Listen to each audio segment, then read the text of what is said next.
दोस्तों, चुनावी घमासान शुरू हो चुका है और सभी पार्टियों ने अपने अपने प्रत्याशी मैदान में उतार दिए हैं। इस वक्त हम बुलंदशहर के खुर्जा तहसील पर मौजूद हैं और यहाँ हमारे साथ हैं बसपा पार्टी से विनोद जी।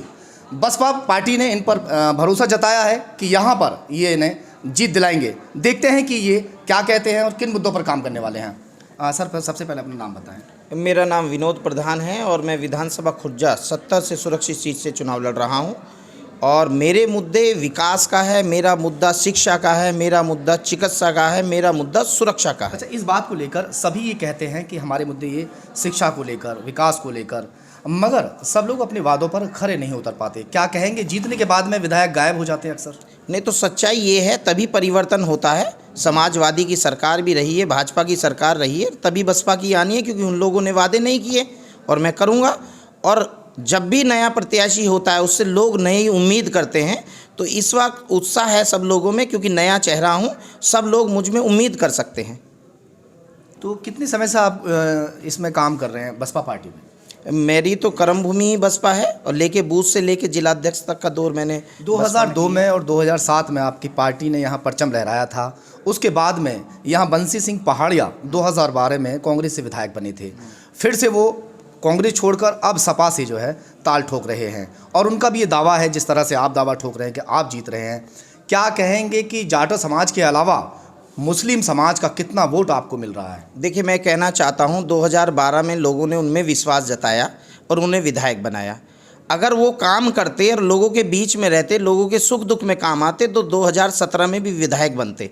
जब लोगों ने 2017 में उन्हें नकार दिया तो 2022 उनके लिए आसान नहीं है। अब तो 5 साल वो घर बैठे रहे होंगे।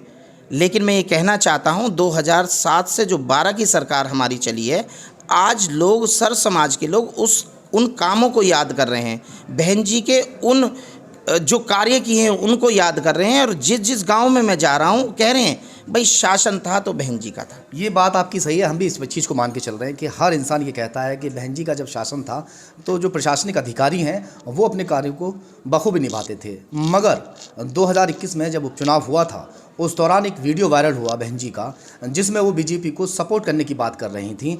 उसके चलते सभी मुस्लिम जो वोटर्स हैं वो सब खिलाफ हो गए थे।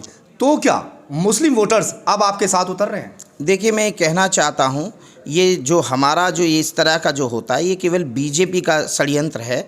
जो इस तरह की वीडियो कहाँ कहाँ की निकाल करके लाते थे, वो एक अलग वीडियो थी जो जिसमें कि एक उस तरीके से कहा गया था, लेकिन उसको सबको एडिट करके ऐसा बनाया गया कि मुस्लिम वोटों को विभाजित किया जाए और वही उनकी रणनीति काम आई। लेकिन इस बार मुस्लिम समाज ये जान चुका है कि जब तक हम लोग साथ नहीं चलेंगे हम बीजेपी का सफाया नहीं कर पाएंगे। और इस बार मुस्लिम समाज ने बिल्कुल मन बना लिया है कि क्योंकि मैं प्रत्याशी बसपा को और बसपा हमेशा रनर रही है और या विनर रही है, वो ये भली भांति जान चुके हैं कि बसपा ही यहाँ से केवल सीट निकाल सकती है। भीम आर्मी के चीफ जो है चंद्रशेखर आज़ाद, उन्होंने अपने प्रत्याशी उतारे हैं जगह जगह। क्या कहेंगे, क्या भीम आर्मी की तरफ आपका समाज जो जाट समाज है वो जा रहा है? देखिए, उनकी वक़्त ख़त्म हो चुकी है। वो बीजेपी की लाइन में लगे रहे, उन्होंने वहाँ सम्मान नहीं मिला, उन्होंने वहाँ फेंक दिया गया। वो सपा की लाइन में लगे रहे, सपा वालों ने उन्हें फेंक दिया। वो कांग्रेस की लाइन में लगे, कांग्रेस वालों ने फेंक दिया।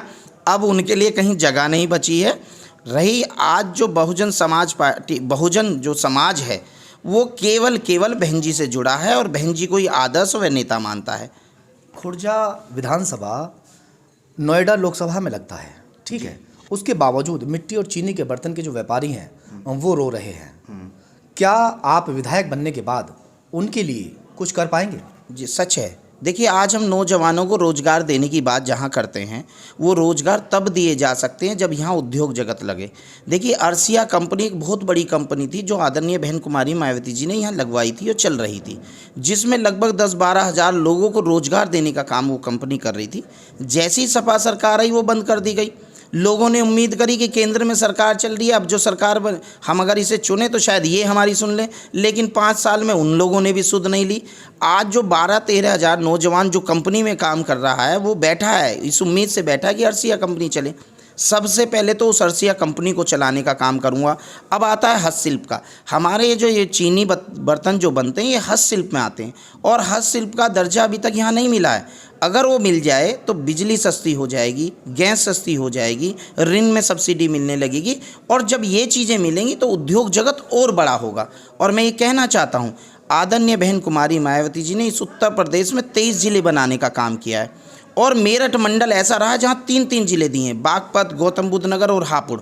मैं आप सबसे इस मीडियम के माध्यम से कहना चाहता हूं, अगर हमारी सरकार बनी और यहाँ से लोगों ने मुझ में विश्वास जताया तो खुर्जा शहर को जिला बनवाने का काम ये भाई और बेटा करेगा। खुर्जा की जनता से क्या कहना चाहेंगे? मैं खुर्जा की जनता से अपील करना चाहूँगी, आने वाली 10 तारीख को आपने यहाँ सपा को भी देख लिया, भाजपा को भी देख लिया, आपने बंसीलाल पहाड़िया को भी देख लिया और आपने यहाँ बीजेपी के विधायक को भी देख लिया। इस बार आप मुझ में ये विश्वास करें और मैं आपको विश्वास दिलाता हूँ कि आपके 24 घंटे सुख दुख में आने का काम ये बेटा और भाई करेगा। आपके रुके हुए काम करने का काम ये बेटा और भाई करेगा।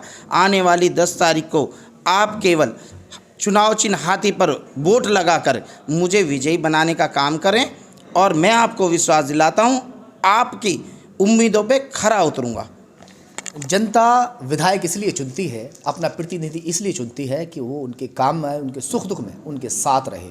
मगर अक्सर ये देखा जाता है कि जीतने के बाद में विधायक दूर दूर तक दिखाई नहीं देते। मगर जिस तरह से विनोद जी का दावा है कि हम जीतने के बाद जनता के बीच रहेंगे और जनता का पूरा साथ देंगे, अब देखते हैं कि जनता इन्हें यहाँ की जीत दिला पाती है कि नहीं।